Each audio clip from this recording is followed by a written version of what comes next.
Muito bem, vou procurar passear um pouco dentro das minhas possibilidades, respondi com um meio sorriso.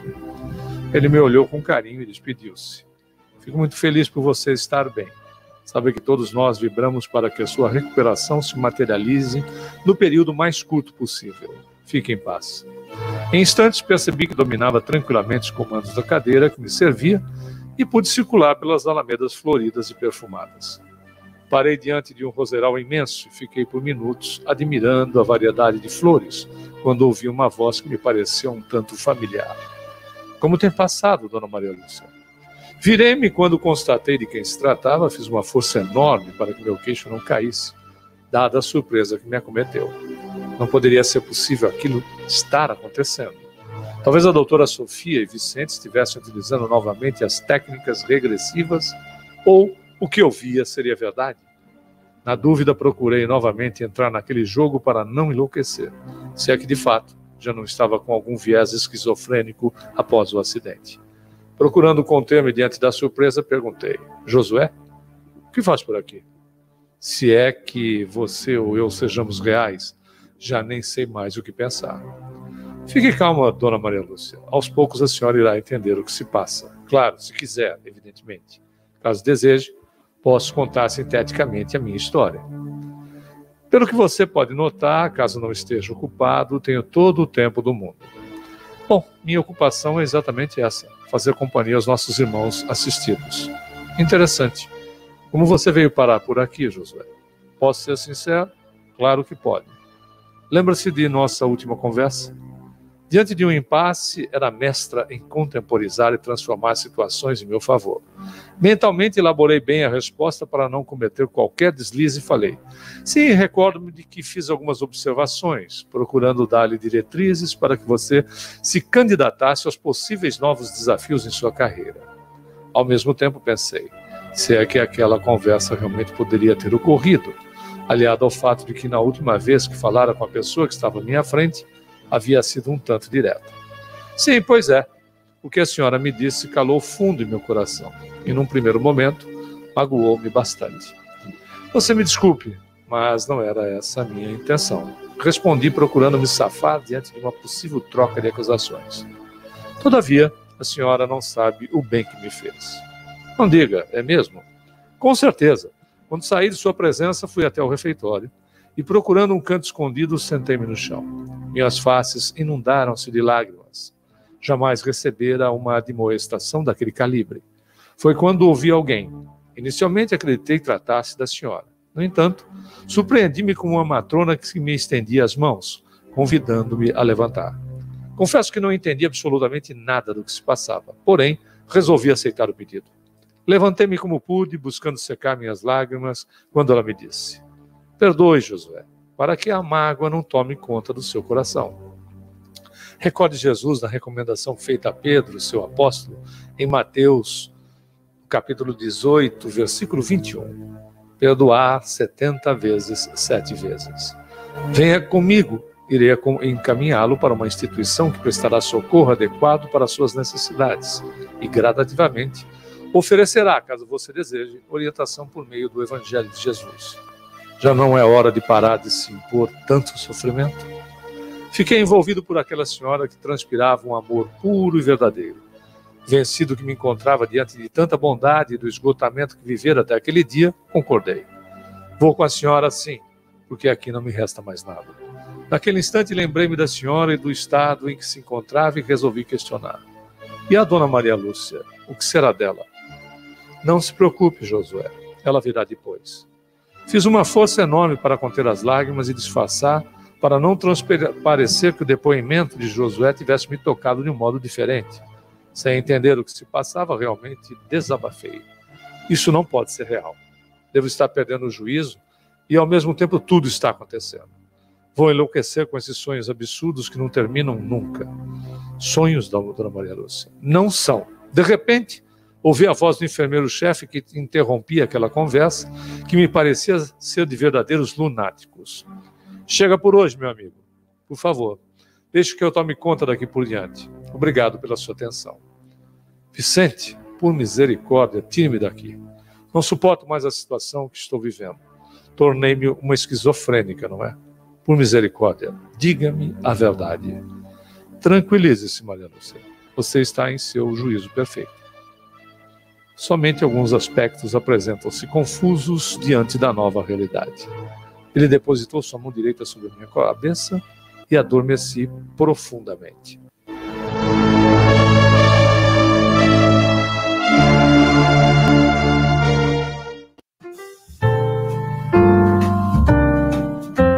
Esse é o nosso Radiobook, com a leitura de livros espíritas de nossa autoria. E esperamos você na próxima edição, quando daremos continuidade à leitura da obra A Executiva. Continue conosco em nossa programação. Web Rádio Fraternidade, a emissora do bem na internet, ajudando a construir um mundo melhor.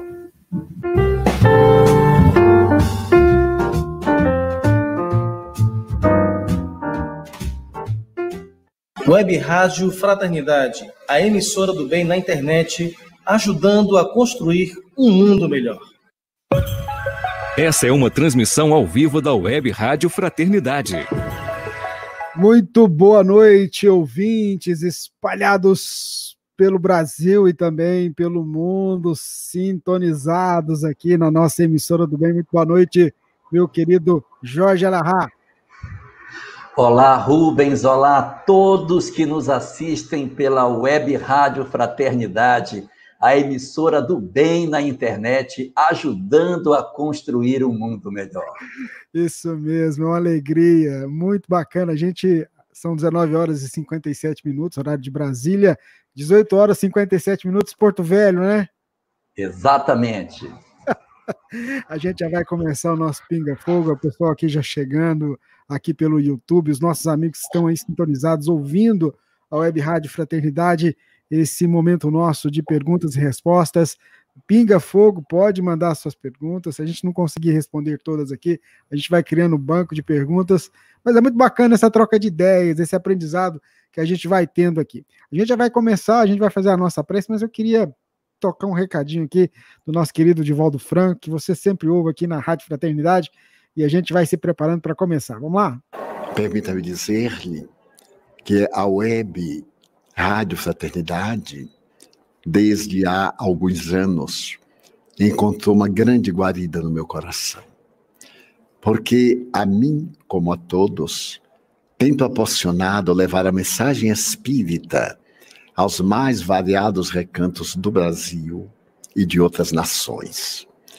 Companheiros de cidades humílimas, de fazendas distantes ou de países algo longínquos, dizem-me, eu te ouço pela Rádio Fraternidade. E uma emoção muito grande me toma, porque eu vejo quando Jesus diz que a mensagem dele entraria pelos telhados. Mesmo hoje, com a comunicação virtual, o telhado representa essa construção de fora, que a comunicação penetra e ilumina a alma. Sou eu, portanto, um grande devedor à Rádio Fraternidade Web, orando a Deus para que ela continue seguindo o conceito kardeciano, divulgar o Espiritismo por todos os meios ao alcance. E Emmanuel, a maior caridade que se faz ao Espiritismo é a sua divulgação. Muito obrigado. Divaldo Pereira Franco. A gente fica muito feliz, né, quando a gente escuta o Divaldo. Vamos fazer a nossa prece? Eu queria convidar você, que está aí do outro lado, conosco agora, que a gente possa manter esse nosso pensamento junto a Deus, rogando a Ele as bênçãos de mais uma oportunidade de aprendizado, agradecendo e pedindo que possa permitir que os teus emissários, Senhor, venham ao nosso encontro, envolvam o nosso querido amigo Jorge Alahá, para que ele seja teu instrumento ao trazer a cada um de nós a explanação acerca dos teus preceitos, dos teus ensinamentos. Que ao final, Senhor, possamos estar mais compenetrados nesta tua proposta e que a partir de então, cada um de nós se esforce diariamente para vivenciar esta tua mensagem consoladora. Sob o teu amparo, Senhor, o amparo destes benfeitores amigos, nós iniciamos mais este encontro de perguntas e respostas, o nosso Pinga Fogo. Meu querido Alahá, Muito boa noite para você. Segunda-feira, 1º de junho de 2020. Você mais uma vez aqui com a gente e eu passo a palavra para você discorrer para a gente. Muita paz, meu amigo. Boa noite para todos. Hoje eu gostaria de falar um pouco sobre a questão dos nossos laços familiares e da necessidade de nós valorizarmos as relações positivas que nós temos em casa. Nós muitas vezes comentamos em doutrina espírita dos lares conflituados, dos dramas que a nossa vida possui, dos filhos amargos, dos pais difíceis, da solidão afetiva, dos problemas de separação, das lágrimas. Mas hoje eu queria falar de uma notícia diferente. Queria falar da questão positiva da família, dos nossos amores, dos nossos cúmplices, dos nossos grandes parceiros, dos nossos grandes amigos. Sejam eles os nossos pais, os nossos cônjuges, os nossos filhos ou netos, mas todos aqueles que de alguma forma ou de outra nós temos alguma dívida de gratidão. Que nós possamos, de alguma maneira, externar essa nossa dívida. Falar a eles que nós os amamos, que nós somos gratos pelo que eles fizeram. Dizer às pessoas que nós as amamos. Exercitar o sentimento do positivo e olhar com carinho e afeto de verdade para todos aqueles que dividem conosco a existência. Não deixemos que as ondas do pessimismo e da tristeza tomem conta dos nossos corações, a ponto de nós esquecermos os amores extraordinários que Deus nos concedeu nessa existência, na forma de netos, na forma de filhos, de cônjuges, de pai, de irmão, de mãe, que são pessoas que nos sustentam nas nossas horas de crise, aqueles que veem as nossas lágrimas, o colo onde a gente pode se recolher. Às vezes nem estão dentro de casa, às vezes são os amigos, aquele amigo dileto que você sabe que é um ombro que você pode se acolher. E a gente externe o nosso sentimento de gratidão a esses companheiros. Que não guardemos para nós aquilo de positivo que temos. Nós temos muita facilidade para falar que nós odiamos, que nós não gostamos, mas nós somos extremamente reservados para dizer que nós amamos as pessoas. Nós temos avareza de sentimentos. Nós somos avarentos, porque temos dificuldade de dizer que amamos. Precisamos começar a exercitar. Esses tempos de quarentena são extraordinários, porque nós temos muito mais tempo para pensar nas nossas vidas e redefinir os nossos posicionamentos. Aproveitemos esse nosso tempo de reflexão, esses nossos tempos de solidão, para rever as nossas práticas de comportamento e passarmos a sermos mais gratos às pessoas e dizermos a elas que nós as amamos e relembrar com elas as coisas positivas nas quais elas foram importantes para nós, sem nos importarmos se isso nos emociona, se isso nos faz chorar. Mas é tão importante a gente acessar essas áreas do nosso ser onde repousam os nossos sentimentos de gratidão. É muito importante exercitar a gratidão nos nossos dias. A gente faça isso. E não fiquemos remoendo apenas as questões negativas que os nossos dias possuem. E não nos percamos apenas nas notícias amargas que nós possamos receber. Mas busquemos dentro das nossas almas os afetos extraordinários que Deus nos concedeu para a grande jornada que nós temos nessa existência. E digamos aos nossos cúmplices, aos nossos parceiros, o quanto eles nos são úteis, o quanto eles nos são preciosos. E entre esses, não esquecer dos nossos mentores, porque aqueles que não têm irmãos, que são órfãos de pai e de mãe, e que se sentem solitários e sozinhos, lembrem-se dos nossos mentores espirituais que nos assistem, que nos velam, e que nós raramente oramos para agradecer a proteção que eles nos dispensam. Que nós sejamos gratos a esses companheiros extraordinários que não descansam de nos cuidar, de nos proteger e de celebrar conosco as nossas vitórias morais, ainda que essas vitórias morais sejam conseguidas através de muitas lágrimas e de muitas dores. Celebremos a vida, celebremos a gratidão e entreguemos àqueles que nos circundam um pouco do amor que nós recebemos e que temos tanta dificuldade de devolver. Que Deus assim abençoe a nossa noite e que a gente possa fazer um excelente uso do tempo que Deus há de nos conceder para o nosso estudo de hoje. Muito bem, muito obrigado, Elahá, por essas palavras iniciais. A gente começa com uma pergunta que está ligada a essa questão da família, que nos chegou da Marta Almeida, lá de São Paulo. Ela pede que você, se possível, falasse sobre irmãos gêmeos na visão espírita.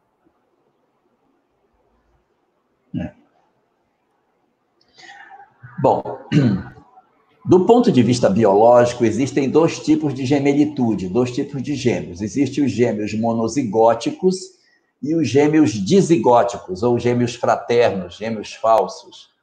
Os primeiros gêmeos, biologicamente, se originam de um único espermatozoide e um único óvulo. Só um óvulo e só um espermatozoide. Às vezes as pessoas pensam que entrou 2 espermatozoides no óvulo. Não é. É um óvulo, um espermatozoide. Vinculou, formou um só ovo. Só que este ovo, no curso da embriogênese, ele vai e acaba se dividindo em 2. E aí é uma placenta só para 2 crianças. Elas nascem sempre idênticas, possuem o mesmo DNA, pelo menos extremamente parecido, são sempre do mesmo sexo e são a cara de um, a cara do outro. Então, isso são os gêmeos verdadeiros, os gêmeos univitelinos, os gêmeos monozigóticos. Esse é um tipo. E existe um outro tipo de gêmeos que são formados a partir de uma fecundação dupla. A mulher que ovula um mês no ovário esquerdo, um mês no ovário direito, e assim sucessivamente. Num dado momento, ela ovula nos 2 ovários, nas 2 trompas. Os 2 ovários ovulam e vão para as trompas. E aí ela pode ter relações sexuais até com homens diferentes e engravidar, dando origem a 2 crianças no mesmo período, mas eles não se originaram da mesma semente. São chamados gêmeos fraternos, gêmeos falsos ou gêmeos dizigóticos, em que eu posso ter um menino e uma menina, eu posso ter um da pele mais clara e outro da pele mais escura, nada de semelhante eles têm entre si, senão o fato de dividirem a mesma barriga para fazer o parto no mesmo tempo, mas são gêmeos dizigóticos. Até aí, nada de espiritual, isso é biologia pura, não temos nada de espiritismo nisso. Onde está o espiritismo nisso? Bom, o espiritismo entra no fato de que a gemelitude pode significar a necessidade dos espíritos se encontrarem no mesmo período, na mesma época, para que não venha um depois do outro, para que eles estejam juntos no período de crescimento. Podem ser espíritos profundamente ligados e que, portanto, eles renascem próximos exatamente pela afinidade que têm, ou pode ser pela falta de afeto entre eles, que justifica que eles renasçam, e sendo assim indivíduos que dividem a atenção da mãe e do pai no mesmo período. Para a doutrina espírita, a questão corporal não tem nenhuma vinculação com o espírito. Os gêmeos verdadeiros, aqueles que nascem do mesmo ovo, o primeiro caso que eu falei, são aqueles em que você tem uma clonagem natural. É um clone. Você tem o clone de um no outro. Eles têm o mesmo DNA, mas não têm necessariamente nenhum tipo de identidade espiritual.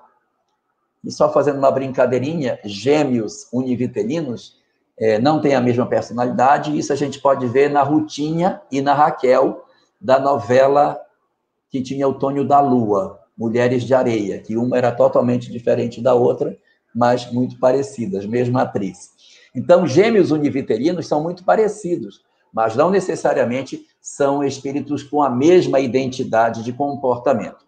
O grave problema vai acontecer nas questões dos chamados gêmeos chifópagos, que é quando o mesmo óvulo ele começa a se desenvolver, dando origem a dois seres distintos, mas a separação dos dois corpos não é integral. Então, eles renascem vinculados pela cabeça, pelo esse osso do externo aqui do peito, pela lateral, pelo pescoço, aonde você vai ter dois espíritos disputando o mesmo corpo. Várias são as situações que podem justificar isso, em que você vai ter uma outra pessoa trabalhando com você nesse sentido. Um exemplo dessa situação está no livro Contos e Apólogos, capítulo 5, narra um caso desse tipo na obra, comentando o nascimento de gemelitude univitelina incompleta, ou seja, dois gêmeos atrelados um ao outro. Aí, nesse caso, fortes vinculações espirituais que justificam esta situação. Serem gêmeos univitelinos, as vinculações não são assim tão significativas, e gêmeos fraternos, menos ainda. O que importa é a gente perceber que, quando a gente tem gêmeos, é um trabalho muito grande para os pais e o esforço para individualizar a atenção entre eles. Porque quando você tem um filho só de cada vez, já é difícil você cuidar.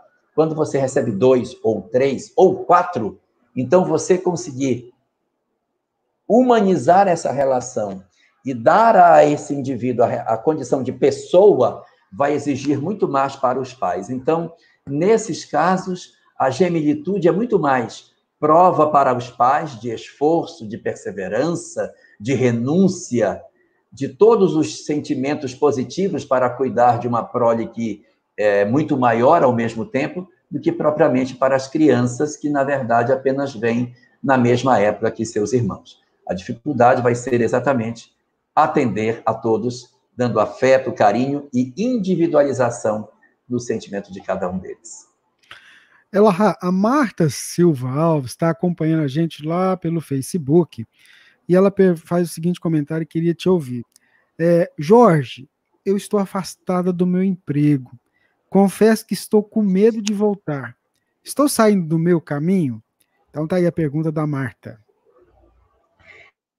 O planejamento espiritual, ele é feito de maneira que a programação, ela não contém erros. A gente não possui no planejamento espiritual equívocos. Todas as partes que compõem o planejamento são só acertos. Não existe assim, por exemplo, você vai casar aqui, você vai maltratar seu marido, nesse aqui você vai assaltar um banco, vai matar sua mãe. Isso não faz parte de planejamento. Porque se a gente renascesse para fazer o que é errado, não teríamos, então, portanto, necessidade de fazer o bem, que a programação seria do erro, não faz sentido. Então, a programação é o que nós podemos fazer e não o que nós vamos efetivamente fazer. Os mentores nos apresentam e dizem, veja o que você é capaz de fazer.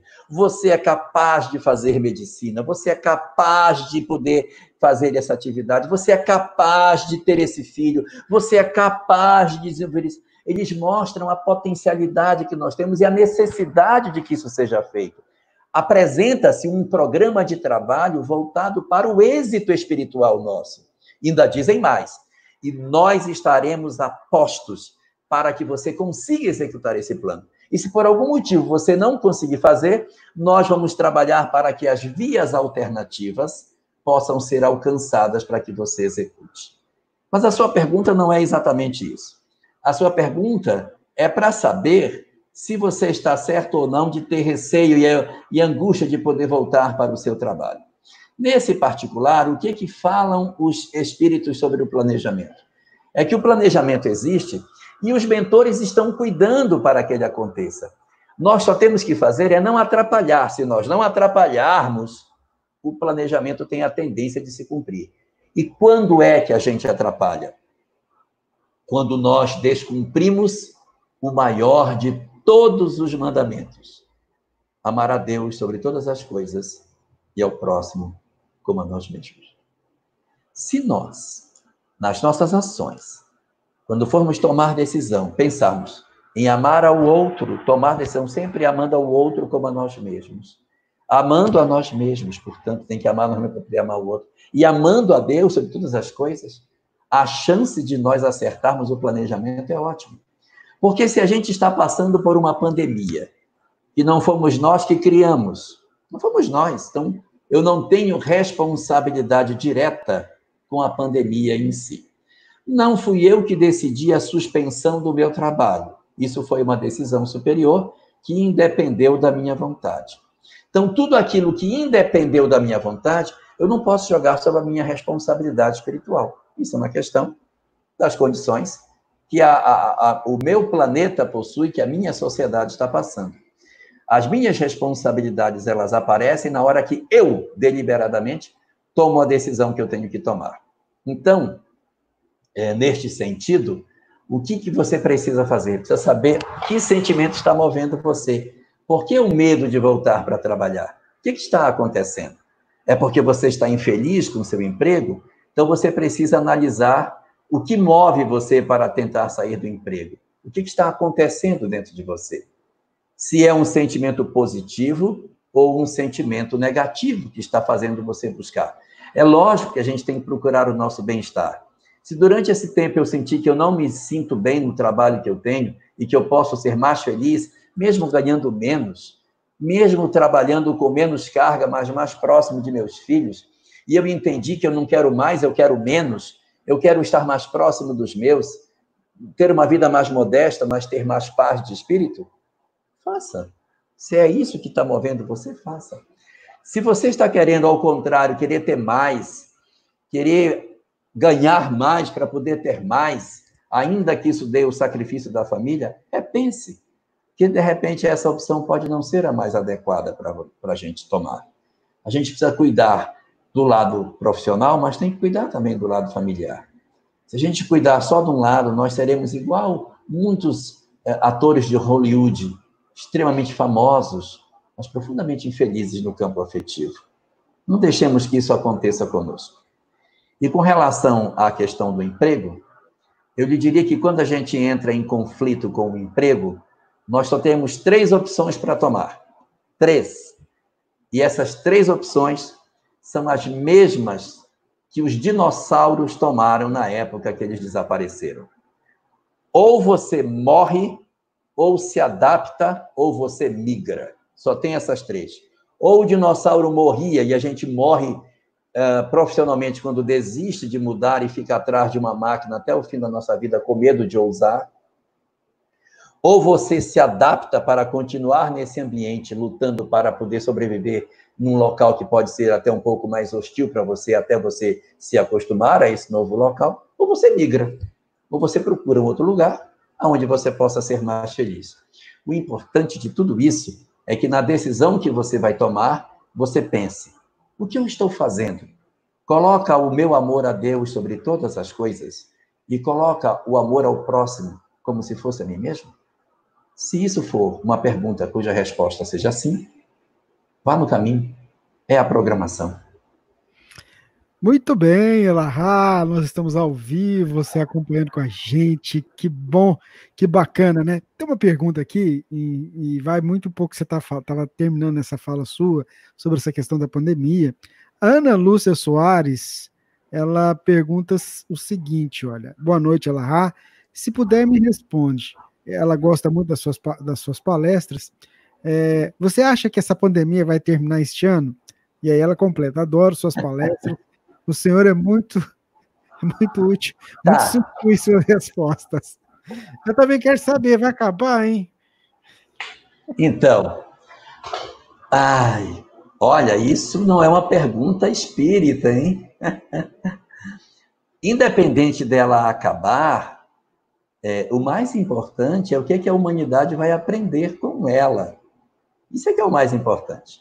Mas sobre pandemia, deixa eu comentar uma coisa com vocês. Eu me dou o trabalho todos os dias de fazer... Eu trabalho no IBGE, então eu me dou o trabalho todos os dias de fazer conta. E esta semana que passou foi a primeira semana em que nós não tivemos um crescimento acelerado do número de óbitos no Brasil. Nós estávamos subindo, na média, 200 óbitos por semana. Então, eram 300, na outra semana foi para 500, na outra foi para 700, na outra foi para 900, então esperava-se na seguinte 1.100, não deu. Deu 974, então nós desaceleramos o crescimento, não diminuiu, mas desacelerou, isso já é muito bom. Nós estamos em processo de desaceleração. E na Europa, a gente também observa uma redução progressiva. O Japão já está começando a abrir a economia dele, a Europa já está começando a abrir. Isso é bom, isso é interessante pelo fato de que é um indicativo de que o período mais agudo dessa pandemia já passou. Mas não significa dizer que ela vai acabar. Não. Nós, de repente, teremos que conviver com esse vírus ainda por bastante tempo.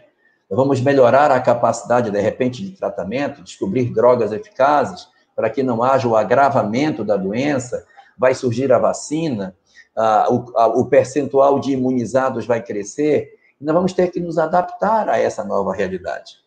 A questão mais grave que a gente tem para trabalhar, como é o nome dela, Rubens? Deixa eu pegar aqui, que eu saí para ver uma outra pergunta. Ana Lúcia Soares. Ana Lúcia, a questão mais grave, Ana Lúcia, não é o fato da pandemia em si, porque a pandemia não acaba quando termina.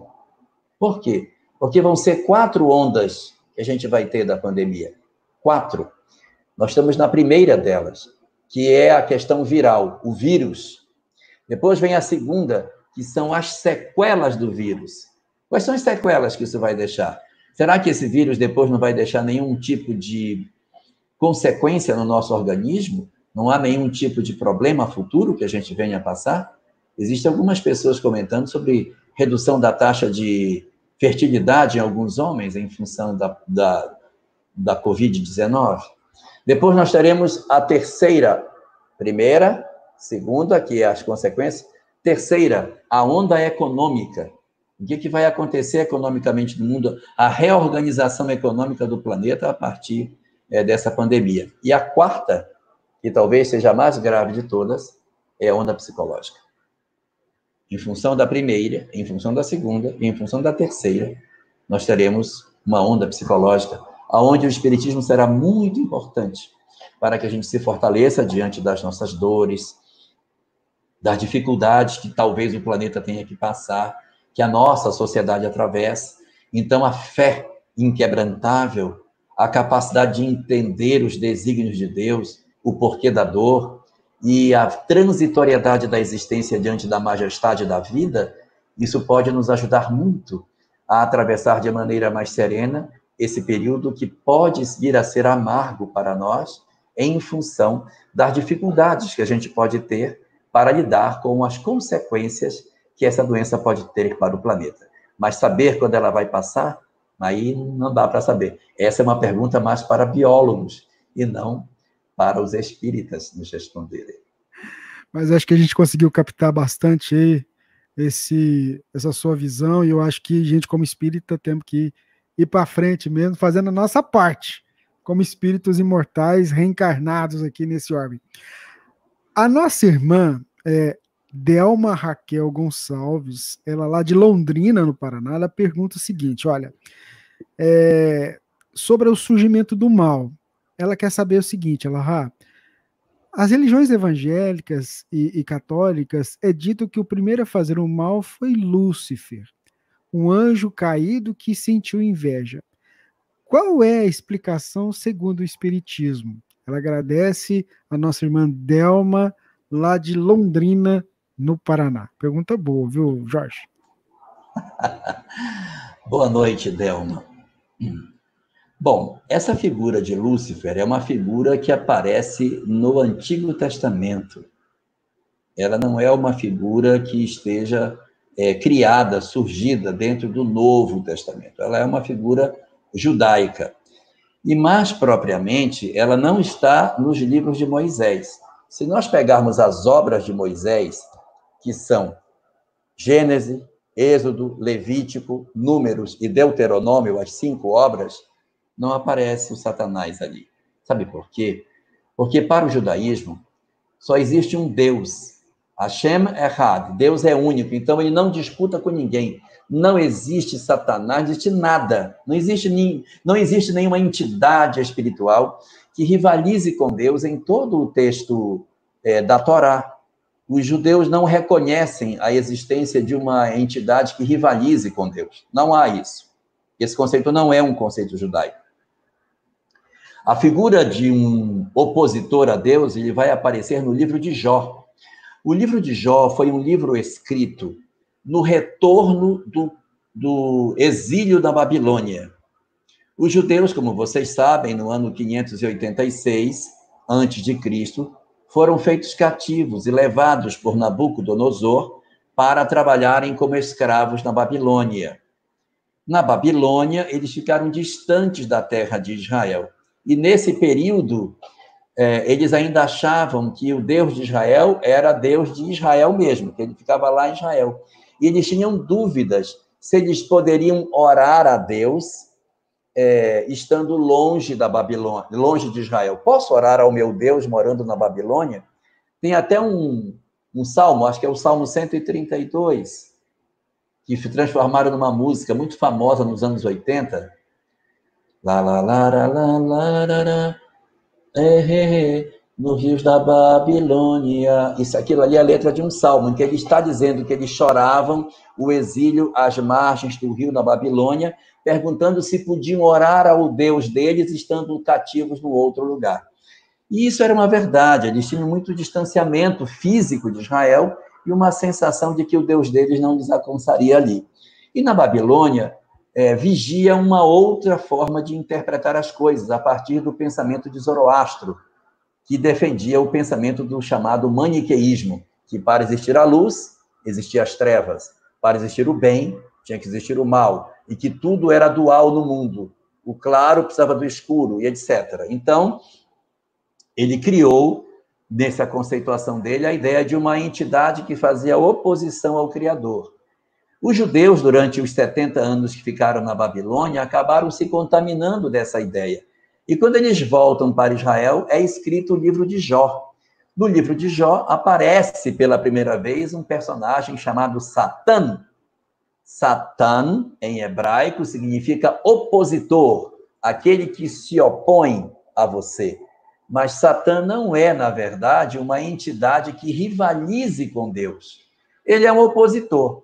Numa tradução mais espírita, eu poderia dizer que ele é o obsessor. O obsessor não rivaliza com Deus. O obsessor é um opositor, mas ele não é rival. Ele não é rival de Deus, nunca. Então, há uma história entre Satã e Deus, em cima de um personagem também, chamado Jó, em que ele perde tudo, e depois de perder tudo, o Satanás percebe que Jó não blasfema, aí ele perde a aposta para Deus, e Deus devolve para Jó tudo que ele havia perdido, inclusive as filhas. Ele tinha 10 filhos, ele volta a ter de novo 10 filhos, 7 filhos homens e 3 filhas mulheres, chamadas Jamima, Keren Hapuque e Késia, que são as mulheres mais belas que a terra já conheceu. Então, essa história é onde surge a figura de Satanás. Aparece aí. E no livro de Isaías, aparece novamente uma conversa, mas essa conversa é uma conversa muito controversa, de um espírito, aquela história que diz que era um anjo que decaiu e tal. Isso não fica muito claro no texto bíblico. Isso é uma interpretação que as pessoas fizeram sobre todas essas questões. Mas não existe essa figura para o judaísmo de um rival de Deus, ela não existe. Então, de onde veio o mal, que você pergunta? O mal, no dizer da doutrina espírita, ele não é motivado por um espírito que criou o mal, que trouxe o mal para a Terra. O mal é fruto das nossas opções. O Espiritismo diz que quando os espíritos são criados, eles não têm propensão nem para o bem, nem para o mal. Eles são simples e ignorantes. As experiências é que vão fazendo com que alguns sejam espíritos mais voltados para o bem e outros sejam espíritos mais voltados para o mal. Depois de um certo tempo em que os espíritos já têm uma certa caminhada, já é possível perceber alguns que têm uns pendores bem difíceis, que são mais amargos. Então, o que é que faz Papai do Céu? pega todos esses que são mais difíceis e diz: vocês precisam morar juntos, para que um lapide o outro.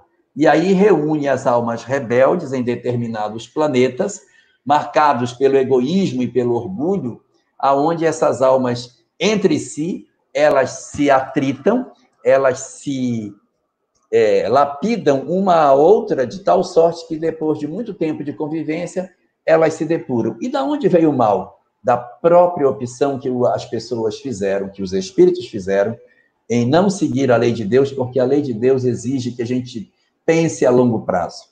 E nós dizemos: tá louco? Vou tirar a curto prazo, que é melhor. Meu prazer imediato, meu gozo agora. Então, quando a gente coloca, como diz Emmanuel, trocando os frutos do amanhã pelas flores efêmeras do agora, a gente se atrapalha e acaba ficando entre essas comunidades de espíritos mais complicados. Portanto, nessa ótica, a figura de Satã não é uma figura que pertence ao mundo do judaísmo, é uma figura que não pertence ao mundo do espiritismo, ela também não faz parte, mas é uma figura que é recorrente dentro do ambiente do cristianismo. O cristianismo tem uma figura de oposição, de que dá muito poder a esse famoso Satanás durante os textos, tanto nos evangelhos, onde aparece ele tentando Jesus e uma série de outras situações, como também no Apocalipse, aonde vai acontecer o julgamento final. Mas aí, neste caso, é preciso recorrer sempre ao sentido literal da palavra em hebraico, em que ele é um opositor. E sendo os cristãos, os primeiros cristãos, judeus, não existia para eles uma figura de rivalização com Deus. Havia, sim, espíritos rebeldes do lado de lá, não apenas um, mas vários, como aparecem em várias cenas de Jesus expulsando os chamados demônios, que são vários, mas são espíritos difíceis, amargos, difíceis, rebeldes, e esses espíritos, então, comporiam essa força, esse conjunto de forças interessadas no não progresso da Terra. Mas a origem do mal, na conceituação da doutrina espírita, está centrada no livre-arbítrio do homem, que decidiu ser aparentemente feliz agora, para não ter que aprender a ser feliz perenemente um pouco mais para frente.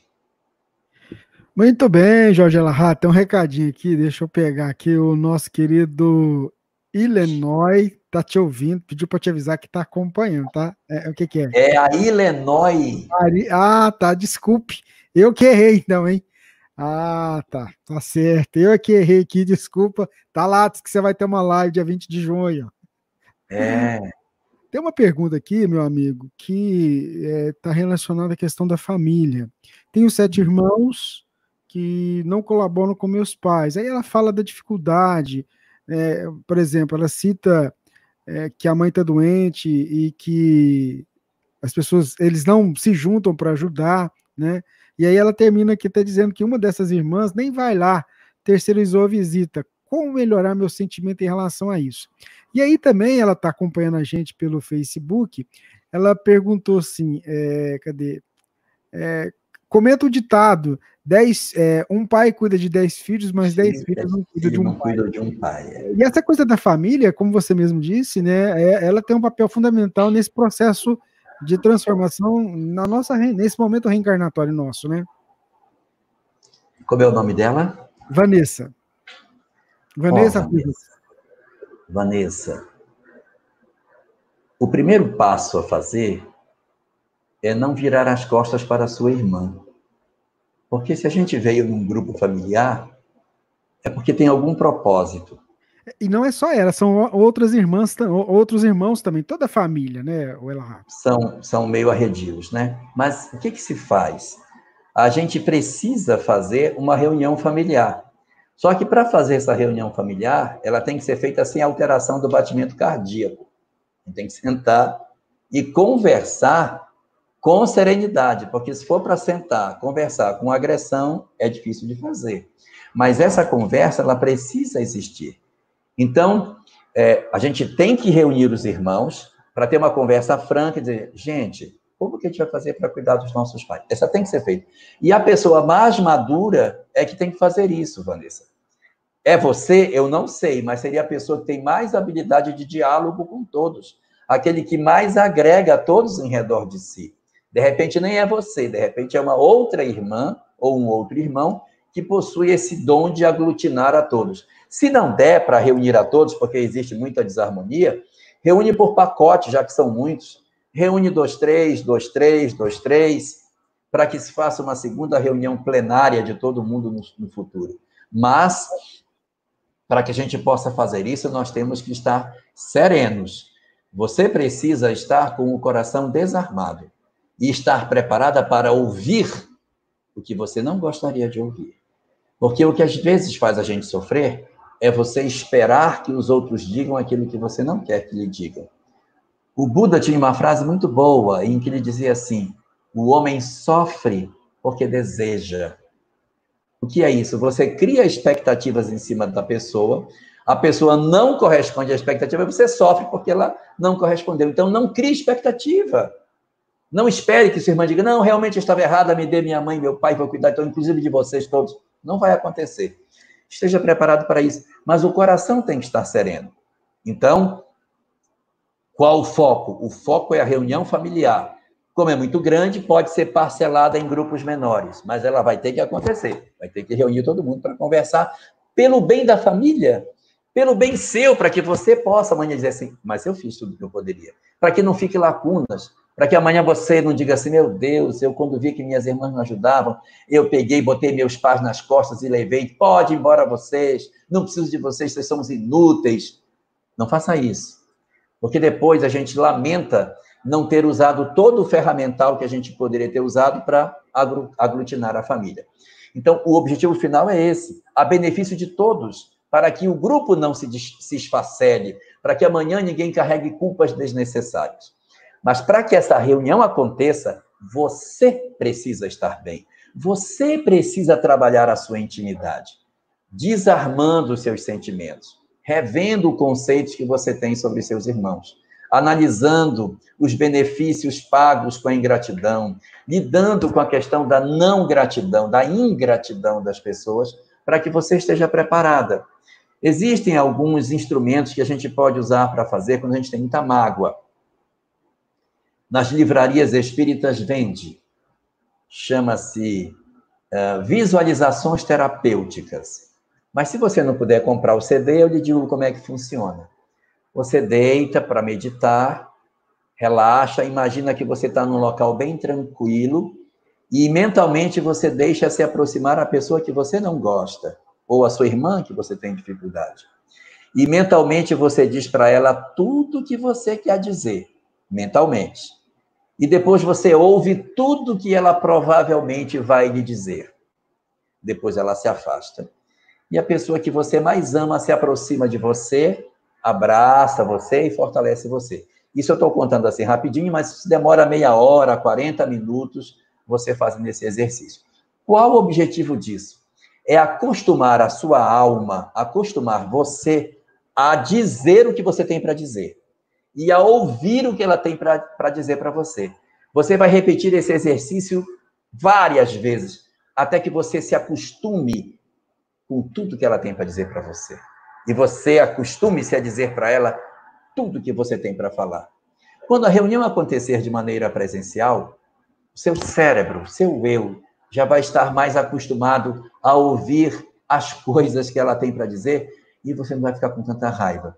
Você vai melhorar a sua capacidade de se sair melhor na reunião, porque você já está habituado a ouvir as coisas que provavelmente ela vai dizer ali. Isso ajuda muito a gente a ter serenidade, porque senão, quando você encontrar sua irmã, o seu batimento cardíaco vai alterar só dela sentar na sua frente, porque você vai ficar nervosa com o que você vai dizer. Mas você já disse isso para ela tantas vezes, que quando ela entrar fisicamente, a sua mente já vai estar acostumada a ver aquela pessoa na sua frente e você vai poder falar com mais serenidade. Mas é preciso trabalhar a mágoa, trabalhar o desamor, para que essa reunião familiar possa acontecer com proveito. E se mesmo depois dessa reunião nada acontecer, nada de mágoa, nada de reclamações, toque o barco, faça a parte que lhe cabe. Não lamente o que tem para fazer. É isso para ser feito? Pegue e faça. Existem tantas pessoas que são filhos únicos e cuidam de pai e de mãe. Não lamente a ausência dos outros. Considere que essa seja a prova que coube para você. A honra de poder cuidar dos nossos pais e devolver um pouco da gratidão que nós devemos a ele. Não trate isso como se fosse uma cruz ou um peso, mas diga que bom que os outros não quiseram, fizemos tudo o que podíamos, mas eu vou ter a honra de cuidar dos meus pais até o final dos dias deles. Que maravilha que Deus me deu, poder ser útil àqueles que me deram a condição de retornar à vida física. Elahá, dentro dessa linha, o nosso irmão que está acompanhando a gente pelo YouTube pergunta o seguinte, o sobrenome Belmonte. Boa noite, Elahá. O fato de renascermos na mesma família implica que sempre teremos obrigações recíprocas? Ou o espírito pode renascer em famílias diferentes e em várias famílias espirituais? Sim. Essa palavra nunca, sempre, todos e nenhum, a gente não costuma aplicar quando se trata do espírito. A gente só trata isso quando é Deus. Então, Deus nunca erra, Deus sempre nos ama, Deus criou todos os espíritos e ninguém está fora do amor de Deus. Mas quando se trata do homem, a gente diz a maioria das vezes, frequentemente, muitas vezes é comum, mas a gente não fecha dizendo sempre. Então, dizer que o espírito renasce sempre na mesma família é muito forte. Nós temos a tendência de nascer dentro do mesmo grupo familiar, mas existem várias obras espíritas que demonstram a possibilidade de renascimento de um espírito fora de seu grupo, de acordo com a necessidade que se tenha. O objetivo, realmente, de renascer próximo é porque a gente deixa muitas questões pendentes e aí a gente precisa voltar para desatar os nozinhos que ficaram pela metade. Eu não quero assustar ninguém, longe de mim fazer terrorismo com quem quer que seja, mas vamos fazer aqui uma conta. Se é usual que a gente renasça na mesma família, é lógico que eu não vou poder nascer filho de mim mesmo, que eu preciso estar encarnado para poder gerar a criança.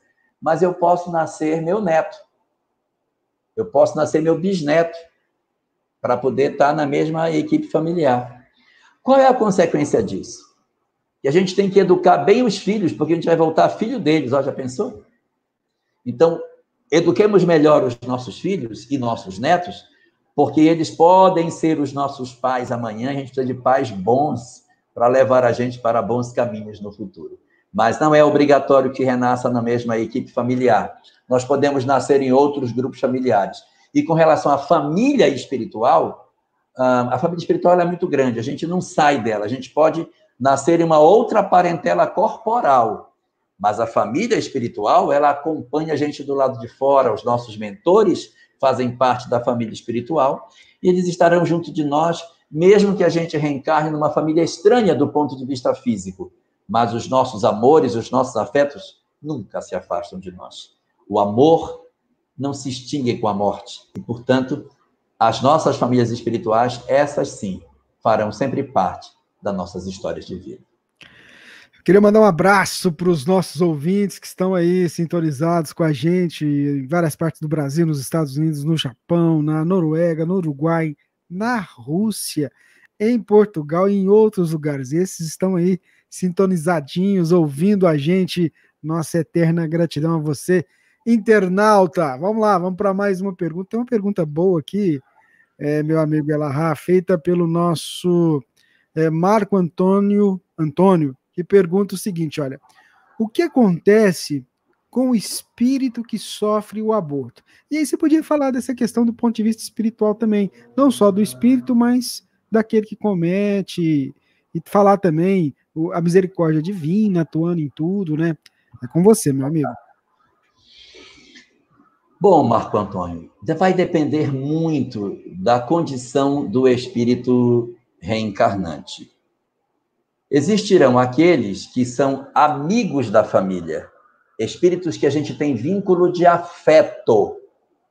Ele é um espírito amado, mas por alguma circunstância da família, a família toma a decisão, ou a própria mulher toma a decisão de interromper a gestação. Como ele é um amigo familiar, como ele é um espírito familiar, ele permanece e aguarda um novo momento para retornar. Então, existe essa possibilidade dele ser negada a ele a condição e ele diz, não, eu vou aguardar uma nova oportunidade para vir.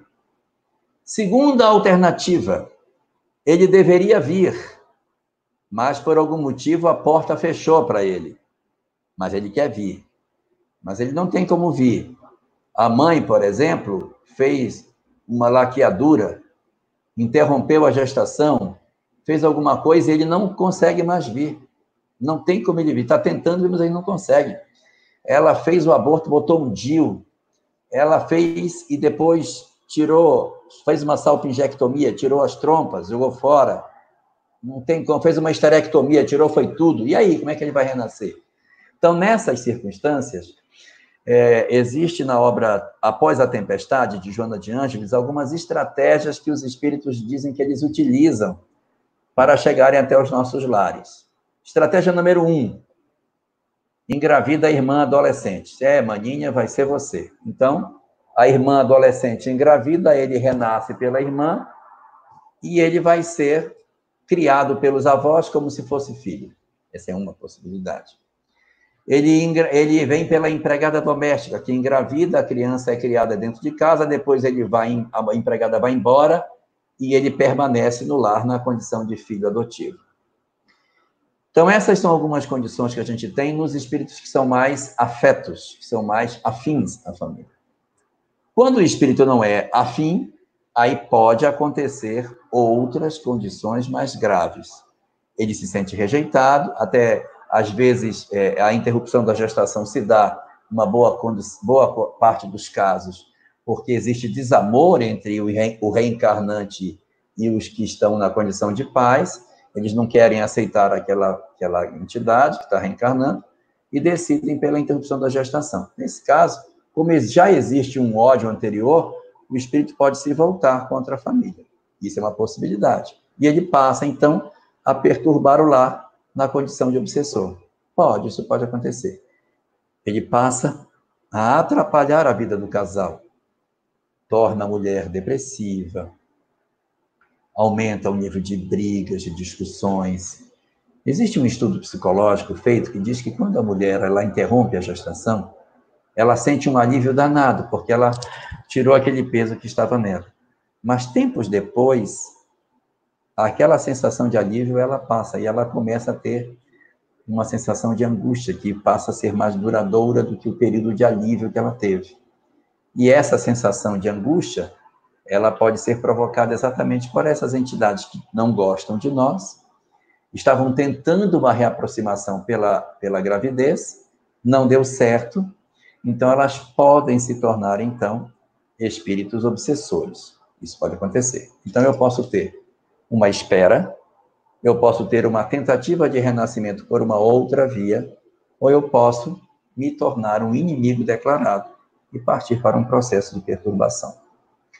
Mas isso acontece não é só com o aborto. Diversas outras coisas que nós fazemos também provocam processos obsessivos.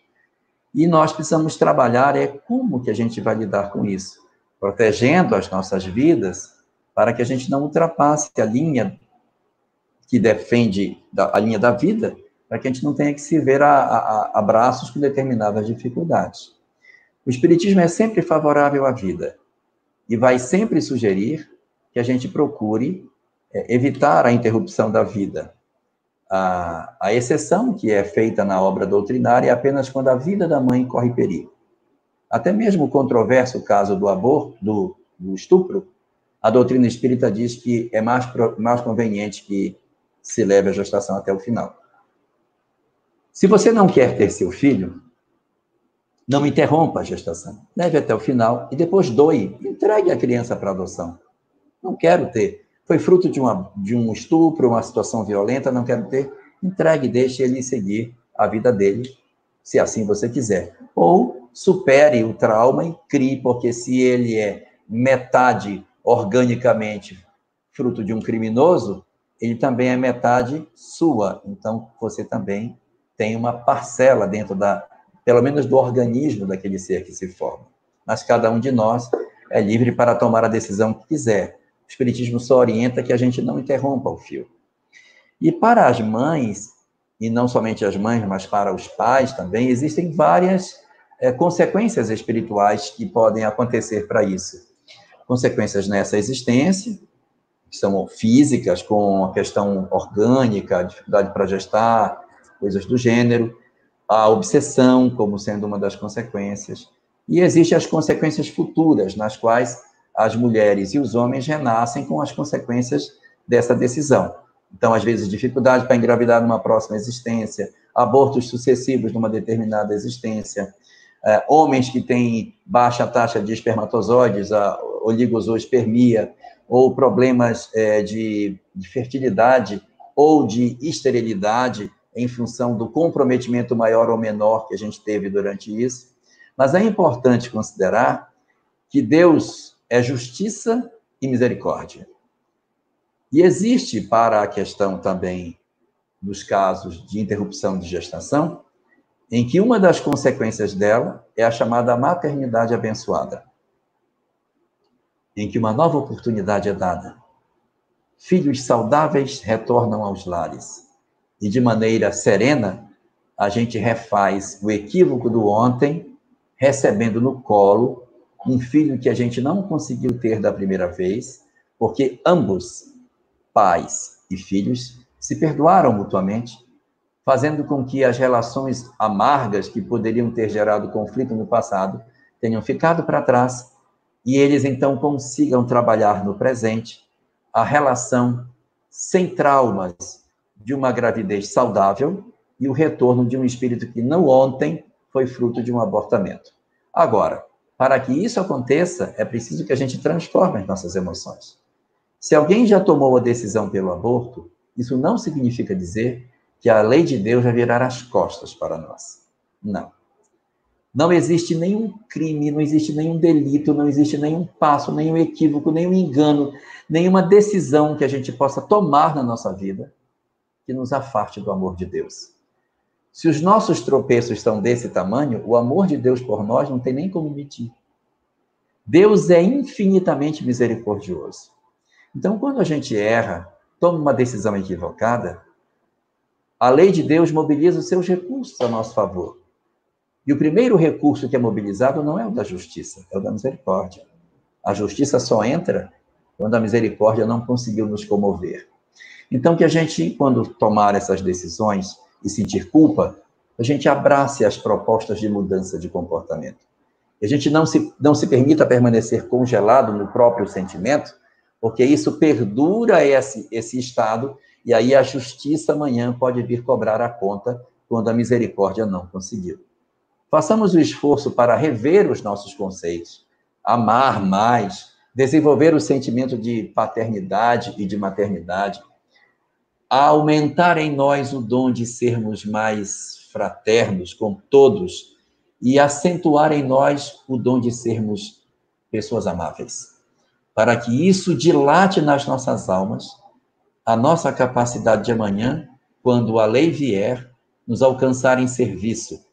E toda vez que a justiça vem para cobrar a conta e nos encontra em serviço, ela vai embora e manda a misericórdia atuar no lugar dela. A gente se esforce nesse sentido, para que as decisões que a gente tomou não manchem o nosso futuro, que a gente consiga recuperar. E se alguém está em dúvida, não tome a decisão equivocada. Caminhe mais para frente.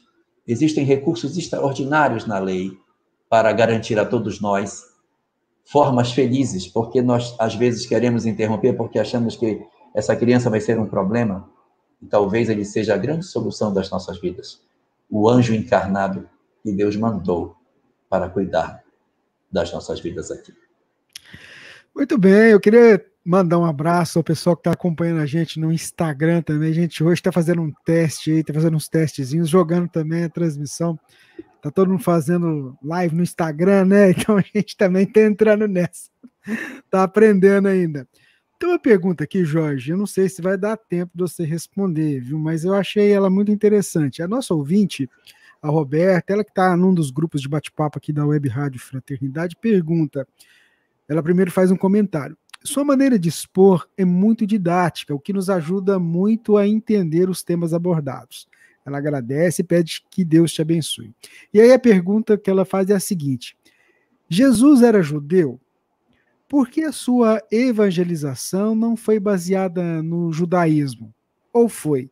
Roberta, que está lá em Montes Claros, a linda Montes Claros, aqui em Minas Gerais. Boa noite, Roberta. O que é um judeu? O judeu é o filho da judia. A mãe de Jesus era judia, então ele era judeu, não importa o pai. O pai não gera descendência judaica, só a mãe. E se Maria era judia, Jesus, evidentemente, era judeu. Isso se comprova porque, ao 8º dia, ele comparece ao templo para uma cerimônia judaica, chamada Brit Milá, aliança da palavra, que é a circuncisão, que é feita na criança ao seu 8º dia de nascimento. Ao fazer a Brit Milá, confirma o fato de que Jesus era, de fato, pertencente ao judaísmo e sua família era também judaica. A ida dele aos 12 anos ao templo, que ele conversa com os doutores, parece muito com uma outra cerimônia judaica chamada Bar Mitzvah, no qual o menino comparece na sinagoga para ser acariado pelos sacerdotes, no caso pelos rabinos, e as respostas que ele dá é que garantem a ele a transição de criança para adulto. Então, no judaísmo não existe adolescência, ou é criança ou é adulto. Passou pelo Brit Milá, é adulto. Está antes, é criança. Então, ele também participa de outras festas judaicas, a festa dos tabernáculos, citada pelo Evangelho de João, e depois participa da Pessa, a festa de Shavuot, participa da festa da Sukkot, lá no Evangelho de João, e também da festa da Hanukkah, que é uma festa das luzes, ele também participa da festa das luzes, e da Pessa, que é a Páscoa judaica. Então, as grandes festas judaicas, ele está presente numa boa parte delas, mostrando que ele não só nasceu numa sociedade judaica, sua família era judaica, e ele está integrado no comportamento do judaísmo. E você pergunta se ele pregou o judaísmo ou não. Sim, ele pregou. A sua doutrina foi baseada dentro do judaísmo, é que a gente tem pouca vivência do que o judaísmo prega. E se a gente perceber, diz assim, eu não vou mudar a lei, eu vim cumpri-la. E ele usa os mandamentos da lei de Deus para ensinar a sua verdade. No capítulo 6 de Mateus, onde ele faz a alteração de 6 elementos, tem 6 orientações que ele muda, ele sempre diz assim, ouviste o que foi dito aos antigos. Ele não disse, leste o que foi escrito aos antigos, mas é ouviste. Por quê? Porque eram as interpretações que as pessoas faziam da lei. E ele vai pegar o mesmo texto e fazer a interpretação dele do texto que está colocado. Tanto que quando Paulo de Tarso vai fazer a construção do cristianismo, ele se apoia fundamentalmente no judaísmo. É Paulo que faz o casamento mais exato do judaísmo, das verdades judaicas com as verdades cristãs, criando a cultura judaico-cristã, que é esse pensamento que a gente tem hoje. Adão e Eva, a formação do mundo, isso nada é cristão, isso é tudo judaico. Não existe isso. No cristianismo não tem... Como foi que Jesus disse que o mundo foi criado? Não tem, não fala. Por quê? Porque o cristianismo é uma doutrina muito mais focada no comportamento humano. O judaísmo é que vai explicar como é que surgiu, como é que Deus fez e tal. E Paulo acopla esse pensamento judaico no comportamento que Jesus propõe, criando a doutrina cristã como sendo uma doutrina bastante ligada ao judaísmo. Mas de tudo isso, do judaísmo, o que mais nos importa não são as filigranas que ele possui. Ele tem muitas regrinhas. Ao todo, são 613 mandamentos. A gente não vai ficar preso nisso, porque quando Jesus veio, ele renovou essa proposta, apoiando nos mandamentos que existiam, mas dizendo, olha, isso aqui é interessante, mas toda a lei e os profetas se resume numa coisa. Amar a Deus sobre todas as coisas e ao próximo como a si mesmo. Ele simplifica a mensagem focada em basicamente 4 pontos. A mensagem de Jesus tem 4 pontos. Primeiro, o amor ao próximo. Uma coisa que não era tão discutida no Velho Testamento. 2, o perdão. Também não existia no Velho Testamento. 3, o desapego dos bens terrenos. E 4, o combate à hipocrisia. São esses 4 pilares que estruturam a mensagem de Jesus. E ela, então, se apoia no judaísmo, nos conceitos judaicos, mas ela transcende esses conceitos, fortalecendo a ideia do amor, do perdão, do combate à hipocrisia, que era muito grande, não do judaísmo, mas da prática judaica, e a questão do desapego, as 4, o amor ao próximo, o perdão, o desapego dos bens terrenos e o combate à hipocrisia. Ele vai trabalhar isso, que eram da prática judaica. Mas se eu for mergulhar na essência do judaísmo, eu vou encontrar essas coisas colocadas, porque os sábios antigos que estudavam o judaísmo de maneira mais secreta, a chamada Cabala, trabalhavam essas verdades, embora nem todo mundo tivesse acesso a esse conhecimento. Então, respondendo sua pergunta, sim, Jesus era judeu e sua doutrina se apoiou fortemente no judaísmo, mas ele resgatou a essência do judaísmo e não da prática judaica que existia no século em que ele nasceu. Ah, Jorge, o tempo passa tão rápido, né? Já deu 1 hora já de live. Tem algumas perguntas que não vai dar para gente fazê-las hoje, mas a gente continua semana que vem. Você que está nos acompanhando, estando junto conosco. Vou passar a bola para você fazer aquela arremate final e a nossa prece. Tá bom. Eu queria agradecer a todos pela presença na nossa atividade de hoje e pedir para que a gente fortaleça as nossas orações. O nosso planeta está precisando muito de preces. Preces em todos os sentidos, para que a violência não tome conta dos nossos corações. É muito comum, quando a gente se vê acuado, numa situação de perigo, nós reagirmos de maneira mais agressiva. Mas a serenidade que o Espiritismo nos ensinou a cultivar nos estimula para que a gente não caia nas armadilhas do ódio. Não sejamos nós os propagadores do desamor, da instabilidade, do medo, mas procuremos, tanto quanto nos seja possível, identificar as nossas almas com o bem que a gente já conhece. Deus nos presenteou com tantas coisas maravilhosas. Nós temos um tesouro enorme. Talvez as pessoas que estão lá fora, se conhecessem 1/10 daquilo que a gente conhece, mudariam tanto as suas vidas. Valorizemos o esforço que a espiritualidade está fazendo em nos trazer tantas verdades para que as nossas vidas mudem. Então, vamos contribuir para essa mudança do mundo. Não vamos espalhar o ódio. Não vamos multiplicar o desamor. Vamos reter em nós aquilo que é ruim e só multiplicar aquilo que é o bem. Nas nossas palavras, nos nossos atos e nos nossos pensamentos, dobrar as nossas orações. A oração tem poderes extraordinários. Nós precisamos sintonizar de maneira mais efetiva com aqueles que nos governam.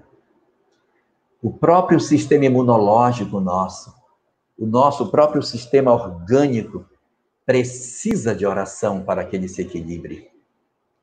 Um organismo deprimido é muito mais frágil para infecções, para o assédio dos fungos, das bactérias, dos vírus. Então, se esses germes alcançam os nossos corpos e nós estamos depressivos, amargurados, eles vão ter uma capacidade de articulação muito maior. Mas se nós nos prepararmos, robustecendo as nossas energias com o otimismo, com a prática do bem, com a busca da oração que mexe com os nossos hormônios, que mexem com os nossos níveis dos nossos receptores cerebrais, nós vamos poder melhorar as nossas condições de saúde para que a gente consiga ajudar mais, não só por egoísmo, da gente se salvar de algum tipo de infecção, mas para que a gente possa estar saudável para ajudar os outros, A humanidade precisará de pessoas saudáveis, do ponto de vista físico e do ponto de vista psicológico, para os dias que se aproximam, para aquilo que nós não sabemos ainda que vai acontecer. Então, precisamos estar sãos para que a gente enfrente essa batalha verdadeiramente espiritual que vai se travar no nosso mundo. Então, que a gente se esforce nesse sentido, procurando manter a nossa mente vigilante, os nossos corações sintonizados no bem, para fazermos o melhor que a gente puder pelos dias que se avizinham. Então, que Deus nos abençoe, proteja as nossas vidas e dê a todos nós a serenidade que a gente precisa para agradecer a Ele por tudo aquilo que Ele nos concede. Então, nós vamos aproveitar para orar e agradecer a Deus por todas essas coisas que Ele nos está oferecendo.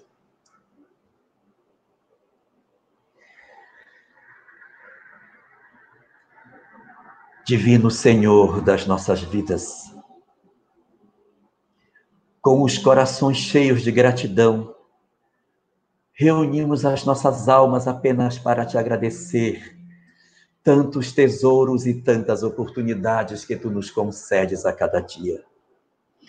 Obrigado, Senhor de todas as coisas, pelas inúmeras demonstrações de amor que tu tens depositado ao longo das nossas caminhadas, oferecendo a cada um de nós a oportunidade de reconhecermos a tua face em vários momentos das nossas vidas. Obrigado, Senhor, por haveres depositado diante de nós os nossos espíritos guardiães, os nossos mentores, que nos cuidam muito antes de que nós renascêssemos e que velam pelo sucesso da nossa programação espiritual, a fim de que os nossos êxitos possam ser os melhores possíveis diante das nossas fraquezas e da imensidão de oportunidades que tu nos concedes. Por isso, nesta noite, não te pedimos por eles, por nós, Senhor, mas te pedimos por eles, que tu abençoes os nossos espíritos benfeitores. Protege os nossos guardiães. Ilumina os espíritos que nos ofereceste para que cuidassem das nossas vidas.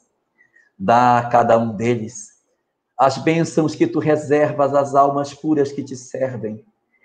E oferece a cada um desses companheiros que nos cuidam o nosso pleito de gratidão pelas inúmeras vezes que cuidaram das nossas vidas, que protegeram os nossos caminhos e que evitaram que o pior acontecesse diante dos nossos passos, alertando os nossos corações muitas vezes através de lágrimas, de feridas e de dores, para que aprendêssemos o verdadeiro caminho da felicidade. Muito obrigado a todos vocês pelas inúmeras demonstrações de amor legítimo que vocês têm feito a cada dia nas nossas vidas. Senhor, protege esses companheiros diligentes, dá-lhes tanto quanto te seja possível, a eles a condição de receberem de nós os nossos melhores sentimentos, para que os ajudem a se fortalecer e para que continuem a nos auxiliar e assim engrandecerem na tarefa difícil de nos impulsionarem pelo caminho do bem. Queremos te agradecer também pelos pais que tu nos concedestes, conhecidos ou não, ausentes ou não, difíceis ou não, presentes ou não, que eles, encarnados ou não, possam receber nesse momento o melhor das nossas energias, agradecendo por tudo que eles nos ofereceram durante esta existência. Que onde quer que eles estejam, possam receber de nós o nosso agradecimento, Senhor.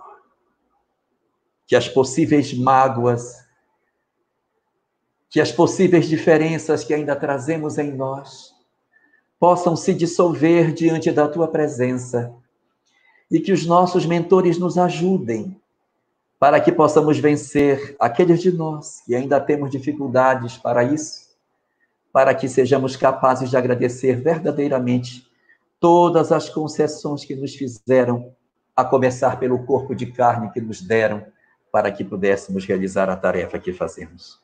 Abençoa, Senhor, os nossos pais.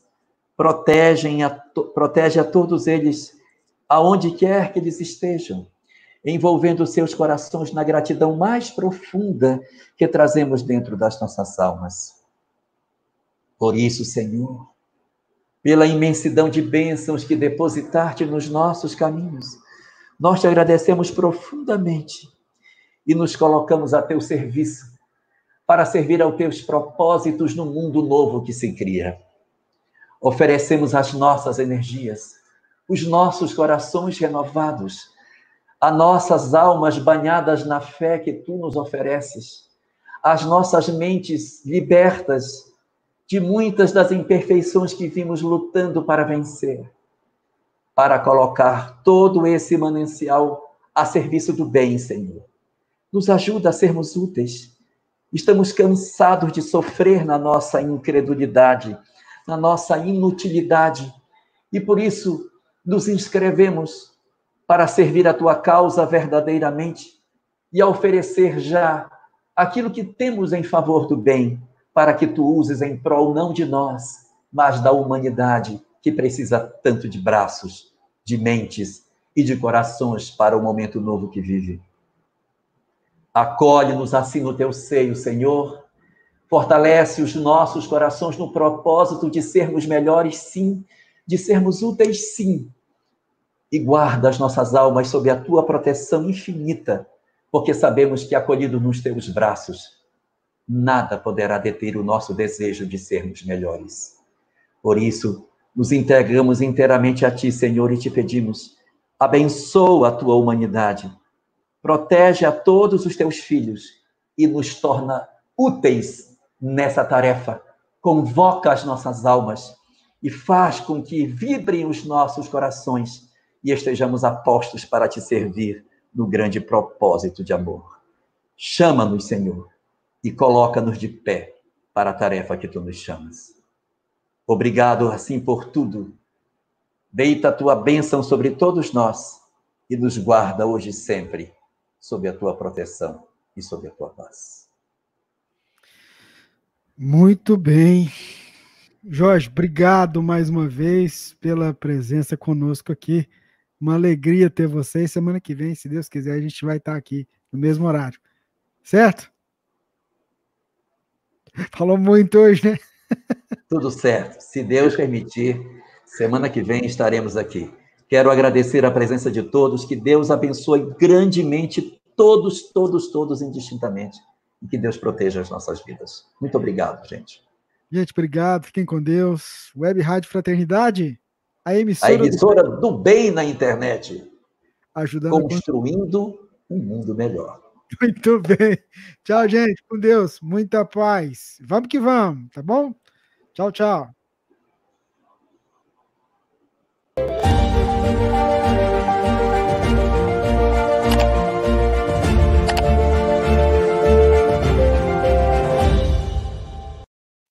Esteja sempre conectado com o bem. Acesse nosso canal no YouTube, Web Rádio Fraternidade.